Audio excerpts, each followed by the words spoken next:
உள்துறை அமைச்சகத்தில் உயர்மட்ட கூட்டமானது தொடங்கி நடைபெற்று வருகிறது. கூடுதல் விவரங்களை செய்தியாளர் ரமேஷ்குமார் வழங்கியிருக்கலாம். ரமேஷ்குமார், வணக்கம். இந்த உயர்மட்ட கூட்டமானது எவ்வளவு பேர் இதில் பங்கேற்றிருக்கிறார்கள்? இதில் என்னென்ன விஷயங்கள் தொடர்பாக விவாதிக்கப்பட்டிருக்கிறது? யார் யாரெல்லாம் பங்கேற்றிருக்கிறார்கள்? விவரங்களை பதிவு பண்ணுங்க ரமேஷ். காஷ்மீரில் நடைபெற்ற பயங்கரவாத தாக்குதல் தொடர்பாக நேற்று பேக் டு பேக் பல்வேறு கூட்டங்கள் நடைபெற்றது. அதன் தொடர்ச்சியாக இன்றைக்கும் ஒரு உயர்மட்ட ஆலோசனை கூட்டம் உள்துறை அமைச்சகத்திலே நடைபெற்று வருகிறது.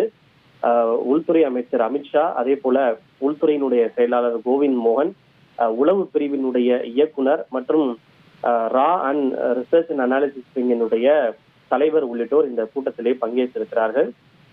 ஜம்மு காஷ்மீரில் எந்தெந்த இடங்களிலெல்லாம் பயங்கரவாதிகள் பதுங்கியிருப்பதற்கான வாய்ப்புகள் இருக்கிறது, அங்கு பாதுகாப்பு சூழல் தற்போது எப்படி இருக்கிறது, அதே போல பயங்கரவாதிகளுடைய திட்டங்களை இடைமறித்து அவர்களுடைய திட்டங்களை முறியடிப்பது உள்ளிட்ட பல்வேறு விஷயங்கள் குறித்து உளவு பிரிவினுடைய தலைவர்கள் உள்ளிட்டோருடன் ஆலோசனை நடத்தப்படும் என எதிர்பார்க்கப்படுகின்றது.